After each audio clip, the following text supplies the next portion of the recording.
Hi guys, very warm welcome to all of you. आज के video में मैं आप लोगों के साथ डिस्कस करूंगा विलियम शेक्सपियर की सोनेट 116, सोनेट 116। अब ये 11th-12th में आपकी जो क्लास में जो पोइम्स की बुक है उसमें थर्ड पोइम है। ठीक है, चलिए लेट्स बिगिन। सबसे पहली चीज़, इसका नाम सोनेट क्यों है? सोनेट 116 नाम का मतलब क्या है? सोनेट का मतलब होता है एक स्पेसिफिक टाइप की पोएम। एक स्पेसिफिक टाइप की पोएम, इसमें अराउंड 14 लाइंस होती हैं। आप टोटल लाइंस गिनोगे तो 14 लाइंस होंगी। तो एक स्पेशल टाइप का इसमें रिदम होता है, स्पेशल टाइप का इसका स्ट्रक्चर होता है, तो इसीलिए इसको सोनेट बोलते हैं। है एक तरीके की पोएम ही है। ठीक है, अब 116 क्यों है? क्योंकि शेक्सपियर ने अराउंड 154 ऐसी पोएम्स लिखी थी, 154 सोनेट्स लिखे थे, तो इसीलिए उसमें ये 116वां नंबर है इसका। ठीक है, तो पहले तो ये समझ में आ गया नाम इसका सोनेट 116 क्यों है। ठीक है, तो राइटर हैं इसके विलियम शेक्सपियर। अब ये पोएम है किस चीज़ के बारे में? पहले मैं आपको ब्रीफ आइडिया दे देता हूँ, ताकि जब हम पोएम के बारे में डिस्कस करेंगे तो आप लोग समझ पाएंगे, आप लोग कनेक्ट कर पाएंगे कि मैं क्या कह रहा हूँ। ये पोएम लिखी थी शेक्सपियर ने ये बताने के लिए जो ट्रू लव होता है, ट्रू लव, सच्चा प्यार, वो कैसा होता है, सच्चे प्यार की क्वालिटीज़ क्या होती हैं, कैसे मालूम पड़ेगा कि जो लव है वो ट्रू है कि नहीं। ठीक है, तो इसके बारे में शेक्सपियर ने क्वालिटीज़ बताई हैं। तो ये पूरी पोएम में शेक्सपियर ट्रू लव के बारे में बता रहे हैं। ठीक है, ट्रू लव के ऊपर है ये पोएम। अब इसको हम लाइन बाय लाइन डिस्कस करते हैं। तो पहली लाइन में कहते हैं, let me not to the marriage of true minds admit impediments. अब क्या मतलब है, क्यों कह रहे हैं ऐसा? शेक्सपियर कह रहे हैं कि मैं इस चीज़ को एडमिट करने को तैयार ही नहीं हूं कि जो सच्चा प्यार है वो किसी भी तरीके के ऑब्स्टेकल को एडमिट कर ले। जब यहां पे वर्ड यूज कर रहे हैं ना, मैरिज ऑफ ट्रू माइंड्स, किसकी बात कर रहे हैं? मैरिज ऑफ ट्रू माइंड्स कौन है? वो दो लोग जिनके बीच में प्यार होता है। तो शेक्सपियर कह रहा है मैं ये मानने को ही तैयार नहीं हूं कि दो लोगों के बीच में अगर ट्रू लव है तो उनके बीच में कोई भी बैरियर आ सकता है, क्योंकि जो ट्रू लव अगर होगा उन लोगों के बीच में तो हर बैरियर को ओवरकम कर जाएंगे। अगर दो लोगों के बीच में ट्रू लव है तो हर बैरियर को ओवरकम कर सकते हैं, उन्हें कोई बैरियर रोक नहीं सकता। ठीक है, इम्पेडिमेंट्स का मतलब होता है बैरियर, कोई भी ऑब्स्टेकल। तो अब आपको ये लाइन का मतलब समझ में आ जाएगा, let me not to the marriage of true minds admit impediments. ठीक है, फिर ये बोलते हैं अगली लाइन में, love is not love which alters when it alteration finds. वो कहते हैं वो प्यार ही नहीं है अगर वो सर्कमस्टेंसेस चेंज होने पे चेंज हो जाए। अगर मान लीजिए सर्कमस्टेंसेस, एक्सटर्नल सर्कमस्टेंसेस मान लीजिए चेंज हो जाते हैं, कुछ प्रॉब्लम आ जाती है, कुछ हार्डशिप्स आ जाती हैं, तो अगर मान लीजिए प्यार चेंज हो जाए, ठीक है, अगर प्यार बदल जाए तो फिर वो प्यार नहीं है। वो कहते हैं जो ट्रू लव होता है वो आउटर सर्कमस्टेंसेस से घबराता नहीं है, चाहे कितने भी हार्डशिप्स आए, चाहे कितने भी चैलेंजेस आए, चाहे कितने भी स्ट्रगल्स आए, ट्रू लव सेम रहता है। ऐसा नहीं होता कि आउटर सर्कमस्टेंसेस चेंज हो गए तो हम चेंज हो जाएंगे, या जो ट्रू लवर्स हैं उनका एटीट्यूड चेंज हो जाएगा एक दूसरे के प्रति। ऐसा नहीं होता, ट्रू लव हमेशा रहता है, चाहे एक्सटर्नल सर्कमस्टेंसेस कुछ भी हों, आउटसाइड कुछ भी चेंज होता रहे, लेकिन ट्रू लव उनका चेंज नहीं होगा। जो लव है उनका वो बदलेगा नहीं, क्योंकि ये जो वर्ड है ऑल्टर या ऑल्ट्रेशन, ये चेंज को रिफ्लेक्ट कर रहा है। चेंज से मतलब है कि अगर सर्कमस्टेंसेस आपके लिए फेवरेबल नहीं है, ठीक है, अगर सर्कमस्टेंसेस चैलेंजेस वाले आ जाएं, हार्डशिप्स वाले आ जाएं, बैरियर्स आ जाएं, तो ट्रू लव चेंज नहीं होगा। ठीक है, तो यहां पे जब ये कहने की कोशिश कर रहा है कि जो ट्रू लव है बहुत फर्म है, ये चेंज नहीं हो सकता, कितनी मुसीबतें आ जाए, लेकिन सच्चा प्यार है तो वो रहेगा। फिर ये कहते हैं, और bends with the remover to remove. अब इसका मतलब क्या है कि अगर कोई इस प्यार को तोड़ने की कोशिश करेगा, ब्रेक करने की कोशिश करेगा, इस बेंड का मतलब है एक तरीके से तोड़ना मरोड़ना। ठीक है, रिमूवर टू रिमूव मतलब यहां डिस्ट्रॉय करने की। अगर कोई भी उस सच्चे प्यार को तोड़ने की कोशिश करेगा, उसको डिस्ट्रॉय करने की कोशिश करेगा, तो वो कर नहीं पाएगा, क्योंकि ट्रू लव तोड़ा नहीं जा सकता, ट्रू लव डिस्ट्रॉय नहीं हो सकता, ट्रू लव को खत्म नहीं किया जा सकता। ठीक है, तो मतलब एक तरीके से शेक्सपियर इस चीज़ के बारे में बता रहे हैं कि जो ट्रू लव है बड़ा ही फर्म है, बहुत स्टेडी है, बहुत स्ट्रांग है, बहुत पावरफुल है, इसे कोई चीज़ नहीं रोक सकती, ना कोई ऑब्स्टेकल, ना चाहे कितने भी चैलेंजेस आ जाएं या कोई इसे ख़त्म करने की कोशिश करे, ये ख़त्म नहीं हुआ। ठीक है, तो ये मतलब है। फिर आगे कहते हैं oh no it is an ever fixed mark that looks on tempest and is never shaken. वो कहते हैं oh no it is ever fixed mark, इसका मतलब क्या है? ये एक बिल्कुल फिक्स मार्क की तरह है, जैसे पत्थर की लकीर होती है ऐसे होता है सच्चा प्यार। ठीक है, और ये that looks on Tempest, Tempest मतलब तूफान, तूफान का मतलब यहां पे है सिंबल की तरह यूज कर रहे हैं हार्ड टाइम से, खराब टाइम से। तो वो कहते हैं कि जो सच्चा प्यार होता है वो खराब टाइम से डरता नहीं है। ठीक है, एंड इज नेवर शेकन, शेकन मतलब उसको आप हिला नहीं सकते ट्रू लव को, चाहे कितना भी खराब टाइम आ जाए, चाहे तूफान आ जाए। टेम्पेस्ट का मतलब तूफान, मतलब हार्ड टाइम से, टेम्पेस्ट का मतलब यहाँ पे इनका तूफान का हार्ड टाइम से, कितना भी हार्ड टाइम आ जाए, कुछ भी आ जाए, ये पत्थर की लकीर की तरह है, ये नहीं हिलेगा ट्रू लव, आप इसे नहीं खत्म कर पाएंगे। ठीक है, तो ये बड़ी ही उसकी फर्मनेस में बिलीव करते हैं ट्रू लव के, यहाँ पे दिखा रहे हैं। फिर कहते हैं अगली लाइन में it is the star to every wandering bark. Bark मतलब क्या होता है? एक शिप को बोलते हैं, छोटी सी शिप होती है, शेक्सपियर के टाइम पे शिप को बोलते थे। अब शेक्सपियर के टाइम पे ये भी था कि उस टाइम तो इतनी साइंस टेक्नोलॉजी थी नहीं, तो लोग जब शिप में चलते थे ना तो जो स्टार होता है ऊपर उससे रास्ता ढूंढते थे। जो शिप में सेलर्स होते हैं ना, शिप में जो लोग जाते थे और जो शिप का कैप्टन होता है वो रास्ता कैसे ढूंढता था? पहले साइंस टेक्नोलॉजी तो थी नहीं, तो स्टार्स को देखते थे कि जहाँ पे सितारा है, तारों को देख देख के वो आगे चलते थे। तो वो कह रहा है यहाँ पे, अब ये यहाँ पे शेक्सपियर यहाँ पे ये ऐसा क्यों कह रहा है? शेक्सपियर कह रहा है जो ट्रू लव होता है वो एक तारे की तरह होता है, वो हमें लाइफ में राह दिखाता है।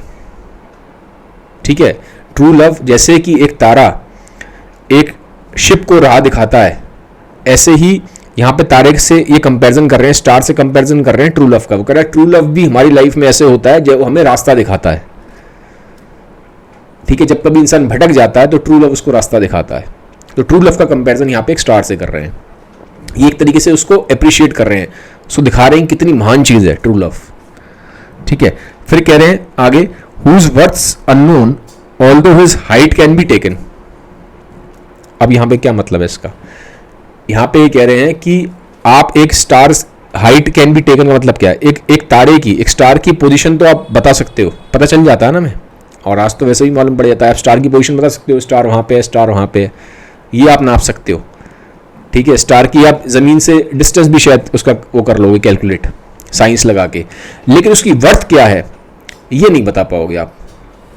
इसका मतलब क्या है? इसका मतलब यानी कि ये कहने की कोशिश कर रहे हैं कि जो स्टार का कंपैरिजन इन्होंने ट्रू लव से किया है, वो कहते हैं ट्रू लव की आप कभी वर्थ नहीं बता सकते, आप कभी नहीं इस चीज़ को समझ पाएंगे कि जो ट्रू लव है उसकी एग्जैक्ट वर्थ क्या है, उसकी वर्थ हम जान ही नहीं सकते, वो बियॉन्ड हमारी समझ के है, हमारी समझ के बियॉन्ड है। ठीक है, फिर ये कहते हैं loves not times fool though rosy lips and cheeks with his bending sickle's compass come. अब क्या मतलब है इसको भी समझते हैं। वो कहते हैं लव नॉट टाइम्स फूल, वो कहते हैं लव जो होता है ना वो उस पर टाइम का असर नहीं होता। ठीक है, अभी इसकी समझ में आपको ऐसे आएगा, ये आगे बोल रहे हैं दो रोजी लिप्स एंड चीक्स। रोजी लिप्स एंड चीक्स का मतलब क्या है? यहाँ पे रोजी लिप्स एंड चीक्स से मतलब होता है यूथ, जब आदमी यंग होता है तो उसके लिप्स हैं, उसका फेस है, बहुत ग्लो करता है। ठीक है, लेकिन वो कहते हैं कि जैसे जैसे टाइम बीतता है, जैसे जैसे आदमी का यूथ खत्म होता है, उसकी जवानी खत्म होती है, तो जो टाइम है ना, ठीक है, टाइम बड़ा ही क्रूअल भी है।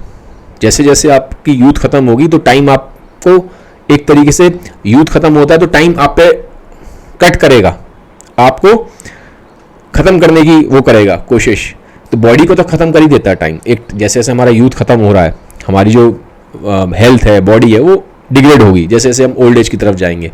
तो टाइम आपकी बॉडी पे तो असर दिखाएगा, आपकी यूथ पे तो असर दिखाएगा, लेकिन वो लव को चेंज नहीं कर सकता।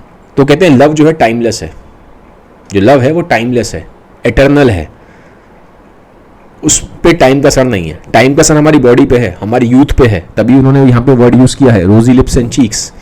रोजी लिप्स एंड चीक्स यूथ को डिफाइन कर रहे हैं, क्योंकि जब आप यंग होते हो आपका फेस अच्छा होता है, आपके चीक्स, आपके लिप्स बेटर होते हैं, तो यहाँ पे वो उसको सिग्निफाई कर रहे हैं। वो कहते हैं कि जो टाइम है with is bending sickle. Bending sickle का मतलब क्या पे है? सिकल मतलब सिकल एक टूल होता है। आप देखेंगे अगर पिक्चर सिकल की, तो एक टूल है, एक चाकू टाइप का है। तो कहते हैं जैसे एक चाकू से हम वार करते हैं, ऐसे ही टाइम हमारे यूथ पे वार करता है, टाइम हमारी जवानी पे वार करता है और हमारी जवानी खत्म करता है। टाइम के साथ साथ खत्म हो जाएगा यूथ आपका, टाइम के साथ साथ आपकी जवानी खत्म होगी, लेकिन टाइम ट्रू लव को खत्म नहीं कर सकता। ट्रू लव पे टाइम का इम्पैक्ट है नहीं, क्योंकि जो ट्रू लव है वो टाइमलेस है, वो एटर्नल है, वो कभी खत्म नहीं होगा। ठीक है, ये कह रहे हैं। फिर ये कह रहे हैं love alters not with is brief hours and weeks. जो प्यार है वो चेंज नहीं होता। ऐसा नहीं कि घंटों में चेंज हो जाएगा, हफ्तों में चेंज हो जाएगा, वो चेंज होता ही नहीं है। जो ट्रू लव है वो हमेशा रहेगा। चेंज यहाँ से मतलब यानी कि है कि जो ट्रू लव है वो चेंज नहीं होगा, ट्रू लव रहेगा। आपकी यूथ चली जाएगी, आपकी जवानी जाएगी, इंसान है तो जवान है तो बूढ़ा भी होगा, सब कुछ जा सकता है इंसान का, लेकिन ट्रू लव नहीं जाएगा। ठीक है, तो यहाँ पे एक तरीके से वो ट्रू लव के इसमें बिलीव करते हैं परमानेंस में, कि ट्रू लव जो है परमानेंट है, वो टेम्परेरी नहीं होता कि आज है कल नहीं, ऐसा नहीं है। वो टाइम के साथ चेंज नहीं होता, चाहे टाइम पे उसका कोई इंपैक्ट नहीं है, वो है तो हमेशा रहेगा। ठीक है, तो उसकी क्वालिटी को डिस्क्राइब कर रहे हैं शेक्सपियर। फिर ये कह रहे हैं but bears it out even to the edge of doom. क्या मतलब है इसका? वो कहते हैं कि चाहे ये दुनिया खत्म हो जाए, एज ऑफ डूम का मतलब क्या है? डूम मतलब जब सब खत्म होगा, तो वो कहते हैं कि शायद जब ये दुनिया खत्म हो जाए, वो कहते हैं अगर मान लीजिए शायद अगर ये दुनिया भी खत्म हो जाए तो भी ट्रू लव खत्म नहीं होगा। तो यहाँ तो वो कह रहे हैं कि बात हफ्तों और बात सालों की नहीं है, अगर हम वहां तक चले जाएं जब शायद ये दुनिया कभी खत्म हो, तब भी ट्रू लव तो रहेगा। तो ट्रू लव टाइमलेस है, एटर्नल है, टाइम के बियॉन्ड है। तो बड़ी इन्होंने एक तरीके से अप्रिसिएशन करा है, उसको बहुत ज़्यादा ग्लोरीफाई करा है ट्रू लव को, ट्रू लव की क्वालिटी उसको बताया है। फिर ये कहते हैं if this be error and upon me proved I never write nor no man ever loved. अब यहां पे क्या मतलब है? वो कहते हैं अगर जो मैं आपको बता रहा हूं ट्रू लव के बारे में, और अगर आपको लगता है, किसी को भी लगता है कि ये मैं गलत बोल रहा हूं, तो वो मुझे प्रूफ करके दिखाए कि मैं गलत बोल रहा हूं। अब एक तरह से चैलेंज कर रहे हैं, लास्ट लाइन में शेक्सपियर चैलेंज कर रहे हैं। चैलेंज क्या कर रहे हैं? वो कहते हैं कि अगर आपको लगता है कि ये जो ट्रू लव की मैंने क्वालिटीज बताई हैं, और अगर आपको लगता है कि मैं गलत बता रहा हूं, तो मुझे प्रूफ करके दिखाओ कि मैं गलत बता रहा हूं। और अगर आपने ऐसा प्रूफ कर दिया, किसी ने भी ऐसा प्रूफ कर दिया कि ट्रू लव ऐसा नहीं होता, तो वो कहते हैं शेक्सपियर, अब यहां पे अपना पूरा करियर दांव पे लगा रहे हैं शेक्सपियर, पूरा करियर दांव पे लगाएंगे। कैसे लगाएंगे? वो कहते हैं I never write nor no man ever loved. वो कहते हैं अगर आपने प्रूफ कर दिया कि जो मैं बता रहा हूं आपको ट्रू लव वैसा नहीं है, तो फिर आप समझ लो ना तो मैं कभी लिखूंगा, और जो मैंने पीछे सारा लिखा है, जो भी मैंने पीछे सारा लिखा है, आप उसको समझ लीजिए बेकार है, और मैं आगे भी नहीं लिखूंगा। और वो ये भी कहते हैं कि इससे ये भी प्रूव हो रहा है कि कभी किसी इंसान ने किसी से प्यार किया ही नहीं। समझिए इस लाइन को, लाइन पावरफुल है। He is telling a very powerful line, it's a very powerful statement. वो पूरा आदमी अपना करियर दाव पे लगा रहा है, शेक्सपियर अपना पूरा करियर दाव पे लगाने को तैयार है। वो कहता है अगर आप ये प्रूफ कर दो कि जिस ट्रू लव को मैं डिफाइन कर रहा हूँ, उसकी डेफिनेशन दे रहा हूँ, आप प्रूफ कर दो कि मैं जो बोल रहा हूँ उसमें कुछ गलती है, ट्रू लव ऐसा नहीं होता, तो मैंने आज तक जो भी लिखा है आप समझ लीजिए वो सब बेकार है, अब मैं लिखूंगा भी नहीं। और इससे भी वो कहते हैं प्रूव होता है कि किसी इंसान ने फिर किसी से प्यार किया ही नहीं। ठीक है, तो इतनी पावरफुल स्टेटमेंट्स यहाँ पे ये बोल रहे हैं। एक आदमी अपना पूरा करियर दांव पे लगाने को तैयार है, और वो आदमी कोई नॉर्मल आदमी नहीं है, विलियम शेक्सपियर है। ठीक है, तो ये थी एक पोएम, मैंने आपको एक ओवरव्यू दे दिया है। अब आप इसको पढ़ेंगे, लाइन बाय लाइन पढ़ेंगे तो आपको बेटर समझ में आएगा। ठीक है, अगर ये वीडियो मेरे अच्छे लगते हैं, मेरा एक्सप्लेनेशन अच्छा लगता है, तो काइंडली इसको सबके साथ शेयर कर दीजिएगा। Have a nice day, bye bye, take care, thank you.